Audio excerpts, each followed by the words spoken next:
Arsenal have been beaten by Crystal Palace by 3 goals to 0, and it's a result that Arsenal fans have not liked in there. Welcome to Rokani Media Football, where you guys, and where are you watching us from? This is the channel that brings you your latest information from all over the world. And today we are really trying to break down this game of Arsenal versus the side which goes by the names of Crystal Palace. This game has gone in the favor of a team which goes by the names of Crystal Palace, because Crystal Palace has beaten Arsenal by 3 goals to 0. I really thought that it was going to be a close call for Arsenal, and I really believe that they are going to win this one. Remember, in the match preview that I did, I really predicted Arsenal to go ahead and win this game by 2 goals to 1. I really thought it was going to be a tight one because Crystal Palace have a lot of good players and their physicality is far much better than that of Arsenal. But all in all, it turned around and it turned out to be a win for Crystal Palace in there. But one thing I have to first talk about today, I don't want to see Arsenal fans coming out and fuming in there, because these things are really written all over. It's like an open book. It's written all over the world that Arsenal never showed up. No single player into that Arsenal team showed up. No player showed up. Not Aaron Ramsdale, not Cedric Soares, not Nonota Tavares, not Gabriel Magalhaes, not Ben White, not Grant Xhaka, not Thomas Partey, Odegaard, Emily Smith-Rowe, Bukayo Saka, and Alexandre Lacazette. No Arsenal player showed up on the occasion. Whenever an Arsenal player was needed to come up and do something that we are used of them doing, they didn't show up. They did show up. So I really believe that don't blame the referee that he died a penalty, because even if you really get out of those goals, even if you get out of the penalty and another goal, Crystal Palace remains with 1 goal, and you ask yourself, all right, if Crystal Palace has only scored 1, where would Arsenal have gotten an equalizer? Because I saw no clear-cut chance. Only one that Arsenal got was that of Emily Smith-Rowe, and he went close and he really he gifted the ball to the goalkeeper. So Arsenal didn't show up. It really looked like the Arsenal that started this season. Remember that Arsenal that lost to Brentford? That's the Arsenal that played today. And this really shows you that Arsenal is being affected by the pressure. They've been playing way back when they know that, oh, we have games in hand. They had no pressure on themselves. But when they went into a game when they are level with Spurs and it required them to win that game to go ahead of Spurs, Arsenal players couldn't lift themselves to the occasion. This is where a big question arises, that is Arsenal ready for Champions League or for the 4th position in there? Because this was like a finale for Arsenal, because them winning this game was going to put them 2 points behind of Chelsea. Remember, Chelsea lost to Brentford by 4 goals to 1 over the weekend, and this would have been a very clear shot to a side which goes by the names of Arsenal, that we have to go in and win this game. After winning it, we will be even bargaining for the 3rd place, because if at all Arsenal won this game, they would have been bargaining for the 3rd place, because there will be 2 points behind Chelsea, and this Chelsea side was supposed to face Arsenal in there in the near future, and that game is going to be around 20th in there. So that means if Arsenal goes ahead to beat Chelsea, then Arsenal will be ahead of them. You get my point? So Arsenal has really lost a very big chance today, because I never saw an Arsenal player on the pitch coming out and showing that they really wanted to win. You get? None of the plans that Mikel Arteta had were really applied to the pitch. That means that Vieira outsmarted Mikel Arteta, because Mikel Arteta had a 3-man midfield of Scalp, Dokore and Garaga, and these 2 sat behind in there, and he told them that, please, unless otherwise, don't cross that center line. These 3 always played at the center line. You get? And he left Matata, Jordan Ayew and Wilfred Zaha to do the running, because they are energetic, they are fast, and they are really skilled. So these 3 players caused a lot of havoc to the defense of Arsenal, because they are so much strong, they are so much fast, and when you look at Arsenal, they are not good, especially when you're running at them. They are good at game reading, but this game of physicality and running after them and bullying them, Arsenal are not good at them. Look at the first goal. Gallagher lays into that free kick very well. After laying it in very well, Gabriel Magalhaes jumps and fails to really hit it, and then it was like a foul. Not Tavares looked like was fouled, but the ball is headed back to find Matata, and Matata puts that ball at the back of the net, and Arsenal is one goal down in the 16th minute. After like how many minutes? 13. I think the second goal came in the 29th minute. After just 8 minutes, Arsenal conceded in there because Gabriel Magalhaes miscalculated that pass. He's made a slide in and he sold himself out, knowing that he was going to block that ball. He couldn't block that ball, and guess what happened? The ball landed to the feet of Jordan Ayew, and Jordan Ayew placed that ball into the lower bottom corner, and Ramsdale couldn't really come to the rescue of a side which goes by names of Arsenal. So that is really how Arsenal conceded those 2 goals in the first half. And it required Arsenal to come up and put up a spirited fight in there. Something that they didn't do, however much a substitution of Tavares was made by Mikel Arteta. Granit Xhaka went to play onto the left fullback, and they brought on Gabriel Martinelli, such that Arsenal is having more attackers in there, going to a 4-1-4-1 system in there. Arsenal couldn't break down Crystal Palace. They only got one clear chance that I saw of Emile Smith-Rowe, and Emile Smith-Rowe couldn't bury that ball at the back of the net, something that could have really brought Arsenal back to play. Many people are really going to come out and criticize Nuno Tavares, but I tell people, you'll come out and criticize Nuno Tavares, but why? Because to me, I really believe that Gabriel Magalhaes going up in the air and missing out was one of the first mistakes in there, because being the best header of the ball in the defense of Arsenal, you only go up in the air when you know you're really going to meet that ball. If you're not going to meet that ball, it's better to get back into your position, because Matata, who scored Arsenal the first goal, uses that position where Gabriel Magalhaes was supposed to be, and the ball was tapped into that position where Gabriel Magalhaes was supposed to be, and it went to him, and he really netted that ball in there. So even if at all he never jumped and really remained into his position, he would have really located that run very well of Matata, and he would have blocked him very much well. To me, I really believe that Arsenal are not looking at Gabriel Magalhaes as one of the reasons why they lost this game, because the first goal and second goal are all because of his miscalculations that he made. And I know very few Arsenal fans will come in and admit to this, but that's the fact.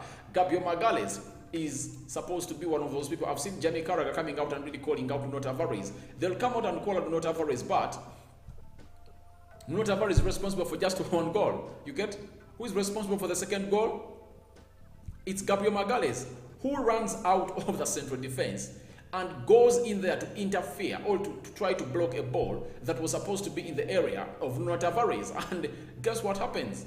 Jordan Ayew beats them together, and he cuts inside and he really scores. So it shows you how bad Gabriel Magalhaes has been today. I've never had Gabriel Magalhaes having a bad day in office as he has had today. I really believe that it's really ugly. It was really a very ugly chase for Gabriel Magalhaes in there for you. But Arsenal have really gone ahead to lose its second game in 6 games, in 8 games. Remember, Arsenal beat Wolverhampton Wanderers, they beat Leicester City, they beat Aston Villa, they beat Wolves twice, you get? They beat Brentford, they beat Watford. Arsenal has won 6 out of its last game. So to me, I really believe that it's a very good run for Arsenal, and losing to Crystal Palace that really beat Man City and drew with Man City this season is something you shouldn't come out and mourn about, because it has shown you that when it's playing big sides, it's really a very tight side to beat. So Crystal Palace has beaten Arsenal, and I really believe that Arteta is doing a good job at Arsenal, because this loss to Crystal Palace does not really undermine him. All Arsenal fans will come and say, oh, Arteta out, Arteta out, Arteta out. And you're going to see them saying Arsenal should go in and bring in Ten Hag. You get? That is not something you should call on, because Mikel Arteta is working on limited resources. He does not have enough squad depth in there, and however much is resting enough, but there are games that you need a different player altogether to come in and do the needful in there. And I really believe that Arsenal not having a centre forward is one problem. Arsenal not having a CDM is another problem to them with such games in there, because Granit Xhaka is not a CDM, nor this Ghanaian guy, Ghanaian international, Thomas Partey, none of those is a CDM. So to me, I really believe that if Arsenal had a CDM into that game, and they had a centre forward, it would have been very easy to see the likes of Odegaard coming out and doing the goods of things in there. But because Arsenal does not have a CDM, their dedication to this game and dedicating the play and controlling the game is hard for them, because they really don't have a CDM who can really kickstart all these attacks in there for you, because the central axis of Arsenal, we never saw it being used by Arsenal.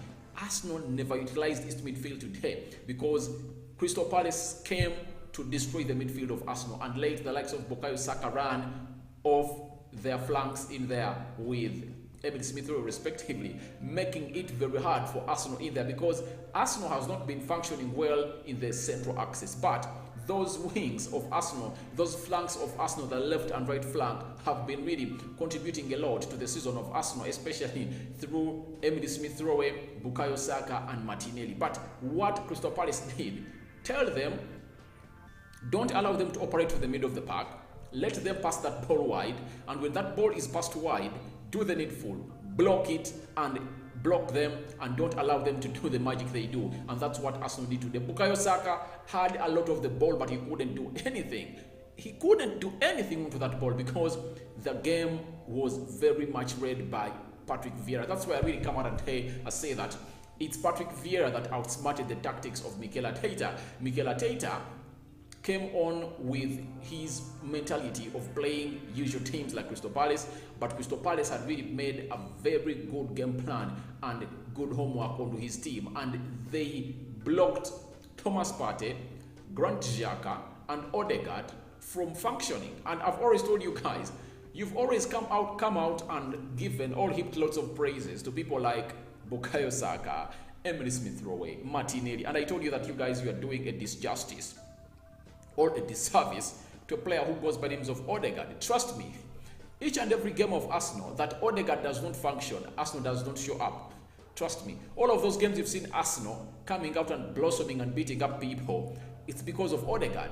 If he does not come up with the assist, he comes up with a secondary assist, or he ignites that run of a player that is going to come in and really spark off the attack of Arsenal in there. But this time round, he was closed down in the midfield. He was not allowed to rotate and make big moves in there for you. No pass allowed from him. They closed all the spaces very well, and there was quick break of play by Crystal Palace. Every time Arsenal started to do something, I saw some fouls in there. There was a run that Ben White was making, and if at all he got past Scalp into the midfield, Ben White would have really gotten into space to either pass to Cedric Soares or find a Bukayo Saka in there, and the left fullback of Crystal Palace would have found himself in a situation of 2 against 1, him against 2 Arsenal players.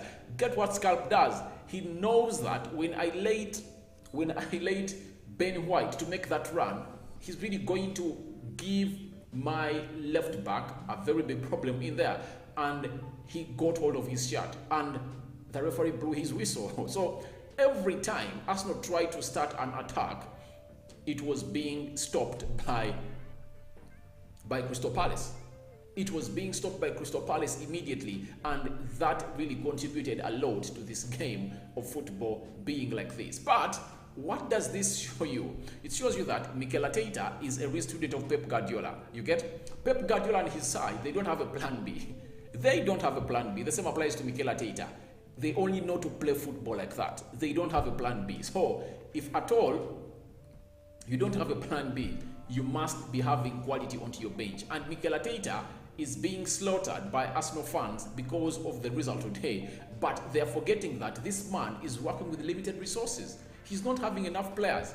You get, and next season, he's going to be favored if at all he gets in more players, because the Premier League has come out and passed all teams to make 5 substitutions next season. So Mikel Arteta, this time round, he is disadvantaged because he is working on limited resources.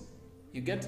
Look at Crystal Palace. It had a bench bigger than that of Arsenal because they had Eduardo, they had Benteke, you get? And they had very many other players to bring on. And their shirt number 7, who is one of the best players this season, has been away. So I really believe that Arsenal really has lots of things to do this season if at all they have to get top 4, because as things stand, they're having only 1 game in hand, and they are just 3 points ahead of Manchester United. You get, that is something that is very much threatening in there for Arsenal in there, because Manchester United also being inconsistent. If at all they had won on Saturday, they would have been at 53 points, just 1 point behind Arsenal. But now, as we speak right now, Arsenal is having 54 points. Tottenham Hotspur is in 4th with 54 points, with a goal difference of 15. Arsenal have a goal difference of 10. United has a goal difference of 8, and West Ham has a goal difference of 11 in there. So United is in 7th in there, but Arsenal are really having a game in hand. If at all they win it, they will be ahead of Spurs by 3 points. You get, so as it looks like, Arsenal's games in hand have now started to choke them. This one has choked them. It's one of those games that many people thought was going to be a game to go in and really get a win, but that has not been the case for Arsenal in there, because Arsenal have really gone ahead to lose another one after losing to Liverpool, coming back to win against Aston Villa, and they've gone ahead to lose against a side which goes by the names of Crystal Palace in there. I'm seeing Jamie Carragher in here. He said it's a bad night for Arsenal, but it's very important they don't panic. They are still in a really good position. There is still a long way to go in there. Yeah, there is still a long way to go, but I don't really believe it's still as far as it was, because Arsenal has now invited a lot of pressure onto themselves. Arsenal has invited a lot of pressure onto themselves, because these are games you're supposed to come and kill off if at all you feel like, if at all you want to make a very big statement that you really want that position in there for you. Now, how come that a team which goes by names of Arsenal cannot really get points out of this game? It's very, very, very saddening that Arsenal cannot get points out of this game. These are games when you're supposed to come in and say, even if we don't play very well, we just have to go in and get points, because you know that when you win this game, you are going to be chasing for the 3rd position. You're going to be out of the battle of the 4th position, and you're really going to be fighting for 3rd. Because Chelsea is at 59 points, and Arsenal was at 54. Arsenal, if at all Arsenal won, it would have been 57 points, 2 points behind the team which goes by the names of Chelsea. But Arsenal have denied themselves a very big chance to come in and do this. And I don't want to see anyone coming out and blaming a single player at Arsenal. The entire Arsenal squad was off today. It was totally off today. And I don't see a reason as to why someone can come up and heap all the blame to Nuno Tavares, because Nuno Tavares can be blamed for the first goal, but the second goal, who are you going to blame? Obvious. It's Gabriel Magalhaes. The 3rd goal, it's a penalty. And guess who kicks the player into the 6 yards area of a team which goes by names of Arsenal? It's Martin Odegaard, because he felt like, oh, I'm fed up of this team, I'm fed up of this game in there, because all Arsenal players looked like they were fed up and they were just waiting for the referee to blow the last whistle, such that this game comes to an end, because they felt like they couldn't do anything into this game. So Arsenal have been destroyed by Palace, and I will believe that they aren't really going to compete anymore, because a lot of pressure has been invited on Arsenal, and I don't know whether Arsenal is really going to come on and really fight this pressure in there. When you look at their next fixtures, they are playing Brighton at home, Southampton away, they are playing Chelsea away, they are hosting Manchester United, they are hosting West Ham. Those next 5 fixtures, none of these games is easy, because Brighton is not a team that you can come out and really say, all right, it's a done game. No way. You cannot come out and say that, because they are a good footballing side, they have good players and technical good players in the ball, and they can really do anything to destroy you in a night. You get, so Arsenal playing on Saturday against Brighton, they are playing against Southampton away, and in the midweek they will play Chelsea and then Manchester United. So these 4 games are really so much crucial to the Arsenal season. You get, if Arsenal is to go and complete into the 4th position of the Premier League, they need to come out and show us that they've got the balls. And what do they have to show us? They have to come in here and get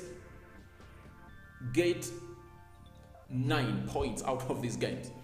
By the way, if at all Arsenal is to really go into this position where they want to be, they shouldn't lose out in all of these games, because the moment they lose out, Spurs will capitalize, or Manchester United will come out and capitalize, because they have to play Everton, they have to play Newcastle, they have to play Tottenham Hotspur, they have to play Leeds.